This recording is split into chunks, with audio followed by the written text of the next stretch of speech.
Hi, my name's Tyler Ender, and I am the natural outdoorsman. And today, I'm out down in this creek bottom, and we're looking for sign, any sign. We're looking for sign for next year trapping. Maybe we'll find some sign, maybe a couple big boars and a couple sows, a couple raccoons and fox sign, because raccoons, they normally don't change their movements at all, except for males. So that's going to be the only problem. But we're going to be looking around, looking for deer sign, looking for raccoon, any type of sign, looking for paths. And we're just going to be looking for sign for next year. And possibly some good fishing spots. So we'll be looking around and looking for sign. Hey guys, we're at this old four-wheeler path that I made a couple years ago. And the deer are starting to use it as a path for themselves now. And this is a nice little spot to go fishing. Right in through here. You can cast down, and there's little riffles back in here. And I bet you up in this little still spot right in here, especially there's a couple fish. But you can see, they're starting to come down through right in there, across, and then they'll go on out through right in here. So that could be any type of animal that's using that path. I'm probably gonna guess it's a deer. Maybe bear. I doubt it's bear yet. Although I probably should be alert because having bear sightings around. But we'll keep walking. Looking right here's a couple deer tracks. I think the deer are using this more. But I think this is a fawn print.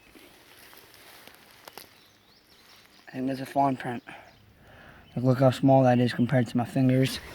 Look at that one, and then look how big this one is. It's a big difference right there. So maybe we might run into a fawn. That'd be nice. So we'll keep walking out here, looking for sign. You can see where we got a big rain a week ago. You can see where the rain just made the water go up over this bank and out through. And it was filled down through here. I couldn't walk down through here if I wanted to. The water was so high, it looked like a river.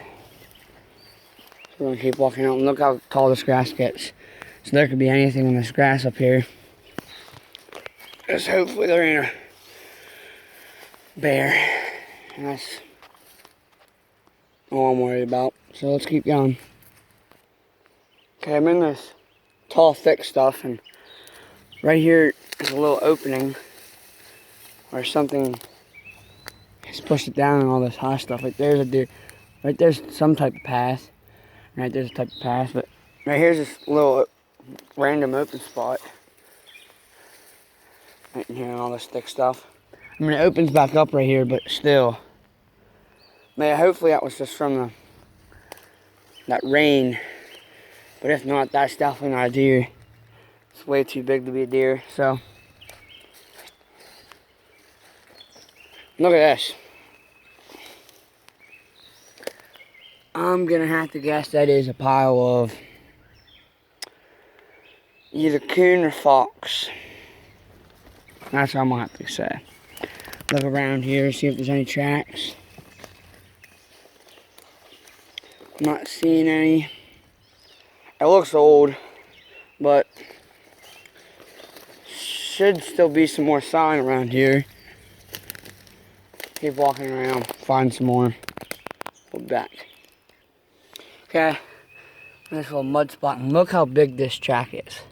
It's almost as big as my hand. This track, there's this little mud spot, and this deer has been walking up and down this, I guess, every day, probably. There's been the same couple of tracks until I saw that one. That one was just big. So, I'm probably going to go up, grab the four-wheeler, and maybe I'll come back down through here once I'm done. So, Look at how you can tell they're using this path. Like, look at this. Look at all the tracks.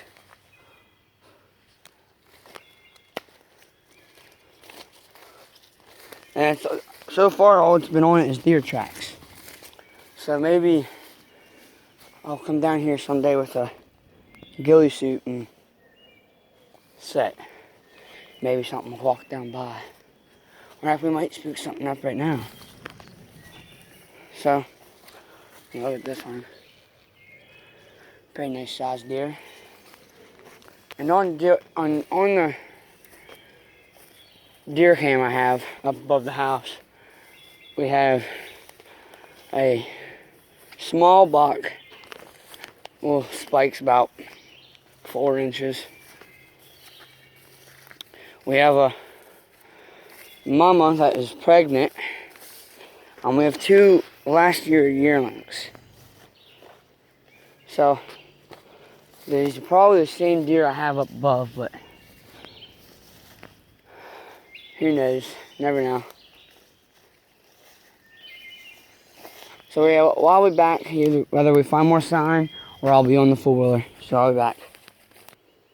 Okay, right here has to be a bedding area. See that? It's a good feeding area for turkeys because it's all pushed down right here. And you can see how high all this stuff is. And then you get right here, and it's all pushed down. And I'm pretty sure last time I was down through here, I saw a couple deer, and they came in and out right where there's logs out that came out and fed around, and they went on with their business. And that was whenever I was hunting one time, and I was hunting right under that tree right there. I was sitting on it. And I knew there was a deer walking up and down this trail, but they went that way instead of this way. So, yeah, we'll be back. Look, right here's another reason why. Look at this deer path. Coming in out of here. And right there's where that tree I was sitting. So if one was coming up this path, it would run right into me. So, yeah. So we're gonna keep going. Look for any more deer paths. I know here soon I'm about to get the fuller down here and I'll clear it off. But this is getting pretty thick down through here. So we'll be back. And this is what I was afraid of. Right here is a pile of bear crap. So I'm gonna have to guess all these push downs are all from bear. I mean, we haven't seen any bear prints or anything, but maybe it's just a big deer from years past. See, deer don't do this type of stuff to the ground. Like, this stuff is all pushed down. And it's pushed down bad. Like, something's been walking up and down it, like, every day, and it's pretty big. So,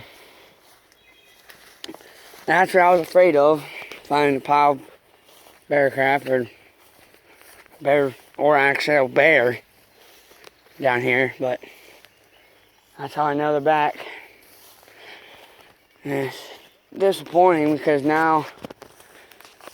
right now is when all the fawns are being born, and if it's a big male or female with cubs, last year there was a deer dead down in my bottom field, and found a dead one. There's a nice buck. There's a little tiny button buck. So that was a buck lost. There's a little fawn with little buttons on it. And I think we had a bunch of bears down here last year. We had one big male, 2 females, 2 older cubs, and then 2 real young cubs. Had a bunch of them out here, and they eventually all got trapped by the Game Commission and relocated because they started heading in town. So that's what I was afraid of. So we'll be back. I mowed all these roads that I normally cut about a week ago. Probably gonna come back down here, look at all this clover growing up since I cut it. That's what I wanted too, because deer like going up and down these roads and feeding on them. Eventually all this dead stuff, once I keep mowing over it, will be gone. Yeah, I'll just keep mowing over it, and hopefully they will start using it as a road for them. And right up here is a tree stand. It used to be a play set. So I took the swing off and the slide down and used that part right there as the actual seat itself. And once deer season comes, I'll put a seat in it and we'll sit in it, because I haven't put food at all here. And there's deer prints all through this. Because I had a mineral lick down here last year, and it stayed there all year. And there's a bunch of clover growing up around in here. I'm gonna keep this part mowed, and maybe I'll put some thorn grow in here and see how green this grass is. I put lime on it last year. But yeah, I've already showed you this in one video. Go check that video out after this. But yeah, that right there's my little chair I have in it. It's filled with water. But yeah, you sit here and you can see the whole entire field, basically. And when you're up in there, you can see out under that branch. But yeah, there are deer up in here, so we'll probably wrap up the video here, because there ain't very many sign once you get up towards the house, unless I walk up above, which I'm trying to keep that alone right now, because that's where I know I'm having deer every day in the morning, and in the afternoon they're coming in. So we're gonna wrap it up here. My name's Tyler Unger, and I am the Natural Outdoorsman. Have a good day.